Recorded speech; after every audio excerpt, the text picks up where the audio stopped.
네, 계속해서 전문가 모시고 정치권 소식 자세히 살펴보겠습니다. 고성국 박사, 차재원 부산가톨릭대 조빙교수, 소정섭 시사저널 전 편집국장 나와 계십니다. 안녕하십니까? 안녕하세요. 반갑습니다. 자, 국회가요 오늘부터 20일간 국정감사에 들어갑니다. 곳곳에서 격돌이 예상되는데요. 국감 앞둔 여야 입장 먼저 들어보시죠.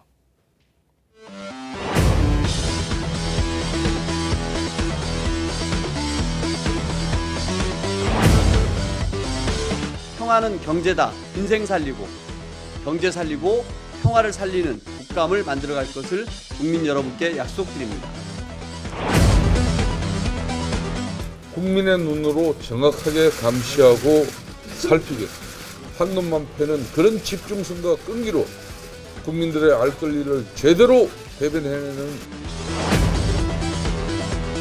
바른미래당이 바로잡는 국정감사, 대한민국의 잘못된 정책들을 바로잡는 국정감사가 고고 국정감사입니다. 국민들이 원하는 개혁의 방향으로, 평화의 방향으로 거침없이 앞으로 달려가는 그런 국정감사를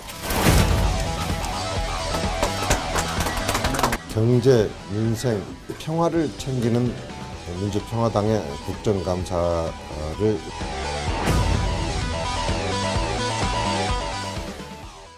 자, 보신 것처럼 여야가 전의를 불태우고 있습니다. 그런데 사실 국정감사하면 야당 의원들이 사실 좀 뜰 수 있는 그런 기회 아닌가요? 그런 아주 좋은 기회죠. 예. 지난해에도 이제 문재인 정권 들어서 국정감사가 실시는 됐습니다. 그런데 한 정권이 5월 9일 날 출범을 하고 나서 한 5개월 만에 실시가 되다 보니까 주로 이제 문재인 정권 부분에 대한 뭐 국정감사라기보다는 이 박근혜 정권과 관련된 얘기들이 주된 이슈를 치렀기 때문에 사실상 야권에서는 올해가 문재인 정권에 대한 첫 번째 국감으로 이제 성격을 규정하고 지금 준비를 하고 있는데요.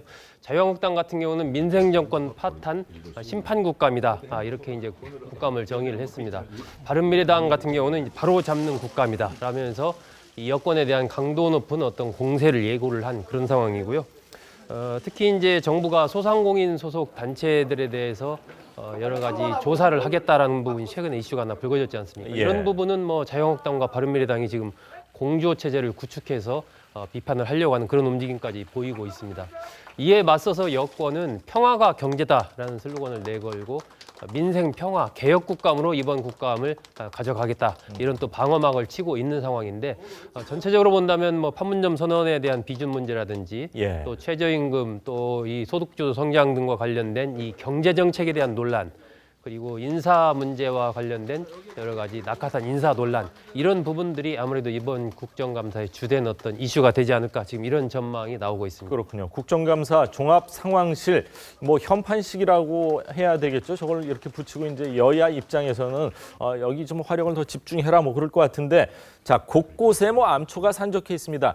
이번 국감 최대 격전지는 어디가 될 것으로 보십니까? 차 교수님 먼저. 예, 뭐 말씀하신 것처럼 뭐 다 곳곳이 다 지뢰밭이고요. 맞습니다. 손만 대면 탁 터질 수 있는 내관들이 수두룩 깔려 있죠. 한두 군데가 예, 아니기 그렇죠. 때문에. 아까 소 국장께서 말씀하셨지만 사실상 이번 국감은 문재인 정부 들어서 사실상 첫 번째 국감입니다. 그렇게 봐야 작년 되겠죠. 같은 경우는 예. 5월달에 출범했기 때문에 그 이전의 정권에 대한 이 국정감사를 진행했던 측면이 있기 때문에 그렇기 때문에 여야 간의 입장이 완전히 바뀌었다는 공수가 이제 교대되는 측면이기 때문에 예. 상당히 강하게 부딪히지 않을까 하는 생각인데 그럼에도 불구하고 한 세 가지 정도로 한번 나눠볼 수 있지 않을까 하는 생각입니다. 첫 번째는 이 남북 관계나 안보 관련해서는 상당히 이 여야 간 공방이 극화될 수밖에 없다. 뭐 예. 첫 번째 지금 당장 국회의 큰 현안인 판문점 선언 비준 동의안 둘러싸고도 여러 가지 지금 이 견해차가 커지고 있지 않습니까? 그리고 그렇죠. 또 북한의 비핵화 부분 그리고 또 지금 또 이 남북 간 군사 합의서의 채택을 둘러싸고 야당 같은 경우는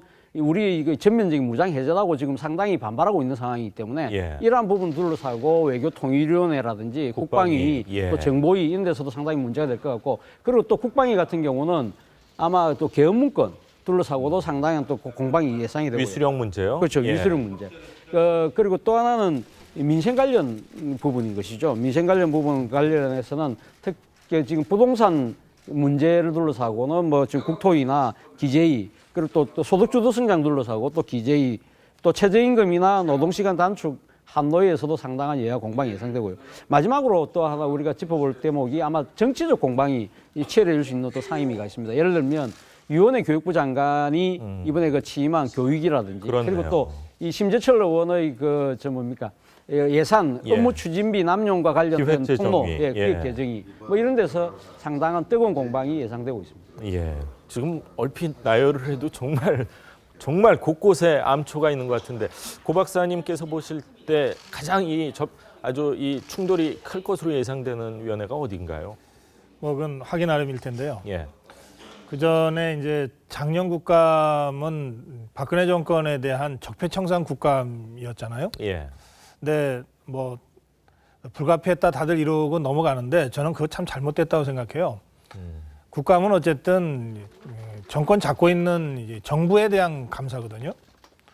그러니까 만약에 작년에 그 비록 5개월밖에 안 됐다 하더라도 문재인 정부에 대한 국감 본연의 취지에 맞게 예. 문재인 정부에 대한 국감에 집중했다면 이른바 그 논란 많았던 소득주도 성장론을 둘러싼 예. 부분도 조금 더 생산적으로 또는 조금 더 일찍 문제가 제기될 수 있었다.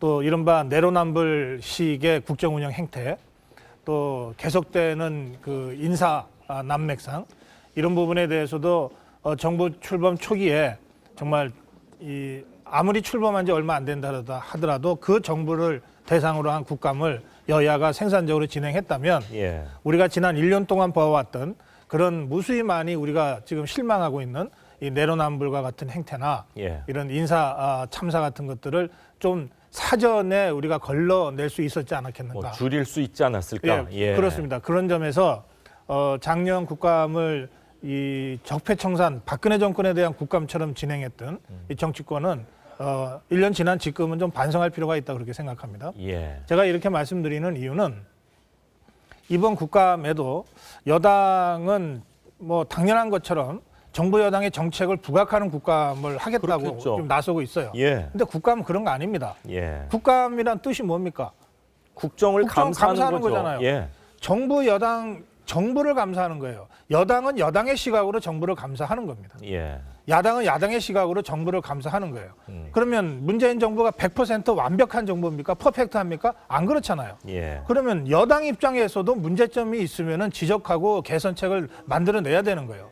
그런데 여당이 정부인 것처럼 착각하고 뭐 이 문재인 정부가 추진하는 국정을 홍보하는 기회로 삼겠다.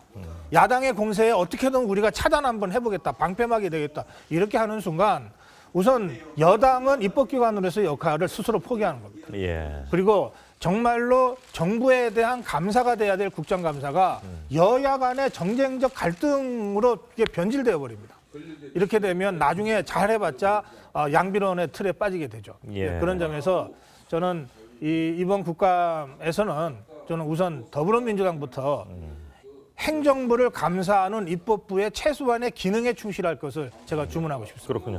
자, 여야 모두 이 점 국정감사를 통해서 뭐 정기국회 주도권 잡겠다 이런 각오인데, 자, 여당에서 야당으로 된 한국당, 과연 야성이 어느 정도 발휘가 될 수 있을지도 한번 눈여겨봐야 될 것 같습니다. 자, 각 당의 원내 대표 발언 직접 한번 들어보시죠. 민생과 경제, 평화를 위해서 노력해왔던 성과들을 이번에 정기국회를 통해서 평가받는 계기가 되도록 하겠습니다. 집중성과 끈기로 국민들의 알 권리를 제대로 대변해내는 그런 살아있는 국회를 정기 국정감사를 만들어 가겠습니다. 쟁점 사항별로 중점적으로 파헤쳐서 대한민국의 잘못된 정책들을 바로잡는 국정감사가 될 것입니다.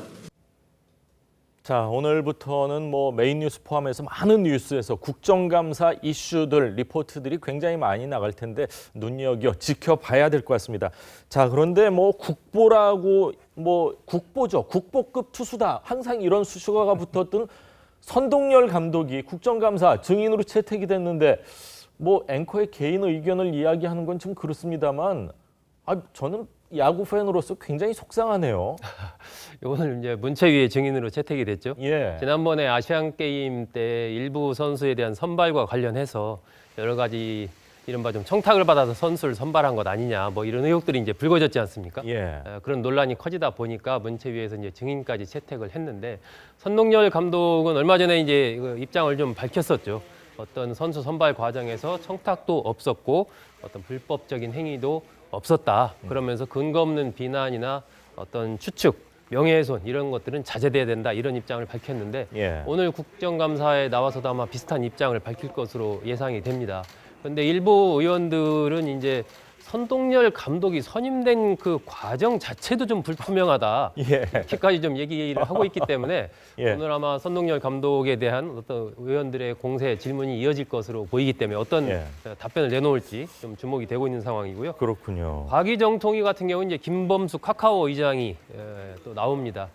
의원들은 김 의장을 상대로 해서 포털뉴스의 어떤 댓글 조작 관련된 부분이라든지 또 예. 가짜 뉴스의 유통 대책, 또 포털의 정치적인 편향 의혹 이런 부분에 대해서 아마 질문을 쏟아낼 것으로 예상이 되는데 이 카카오의 전체적인 포털 부분에서 점유율 이런 부분들이 뭐 이제 네이버보다는 낮지 않습니다. 예. 이러기 때문에 과연 이것이 또 적절했냐 이런 논란도 일부는 불거지고 있는 그런 상황입니다. 그렇군요. 산자위 중소벤처기업이 여기에서는 이제 백종원 더본코리아 대표가 오늘 참고인으로 나옵니다. 참고인으로. 예. 여기에서는 아무래도 증인하고는 또 좀 차이가 있는 거죠? 그렇습니다. 뭐 참고인을 청취를 하겠다 뭐 이런 의미가 있죠? 예, 그렇습니다. 아무래도 최근에 뭐 방송 등에 출연해서 여러 가지 이제 골목 식당 관련된 이런 활동을 하는 모습을 보여주고 있기 때문에 의원들이 골목 상권을 살릴 수 있는 방법이 뭐냐 한편으로는 그런 부분을 물어볼 것으로 예상이 되고 또 한편에서는 너무 이게 문어발로 확장하는 이런 부분에 대한 비판적인 질문도 나올 것으로 예상이 됩니다. 그동안의 국정감사에서 거의 단골로 이제 4대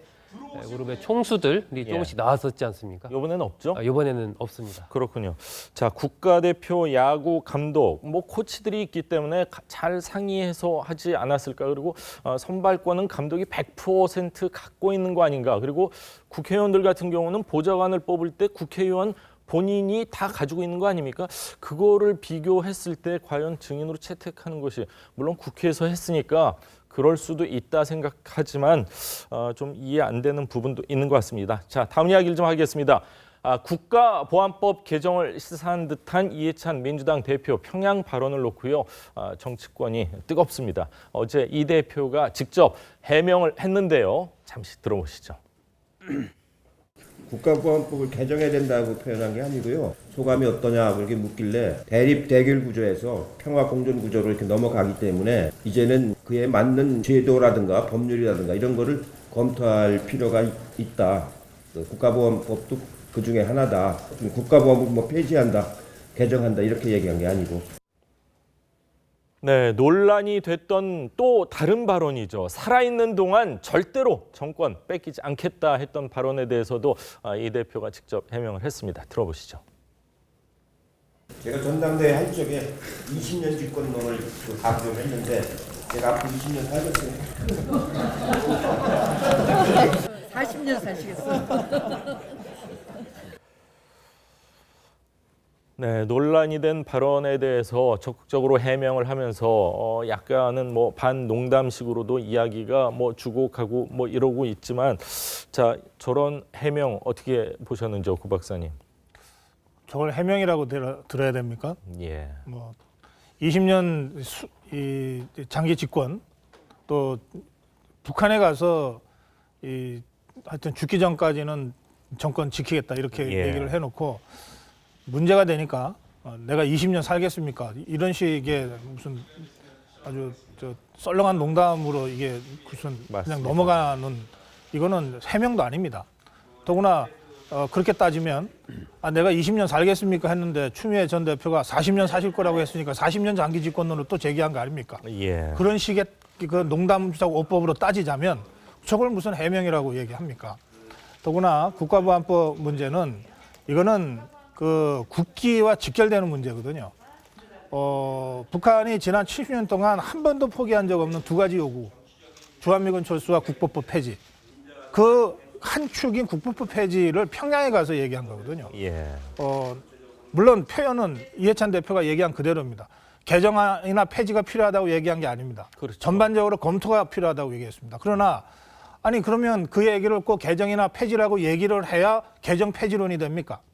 맥락이라고 하는 게 있지 않습니까? 유추해 그러면 볼 수도 대한민국 있고요. 언론이 그러면 그런 정도의 그 이 컨텍스트도 이해 못할 정도로 무지랭이들입니까? 예. 그래서 이해찬 대표의 그 발언을 착각하고 실수하고 잘못 이해해서 가짜 뉴스 만들듯이 폐지론 얘기를 했다 이렇게 보도했습니까? 아니지 않습니까? 예. 자, 그렇다면 언론이 해석한 것이 상식적 선에서 맞다면 국고법에 대한 자신의 입장을 정확하게 정리해서 밝히는 것이 중요하지. 예. 나 그렇게 얘기한 적 없다.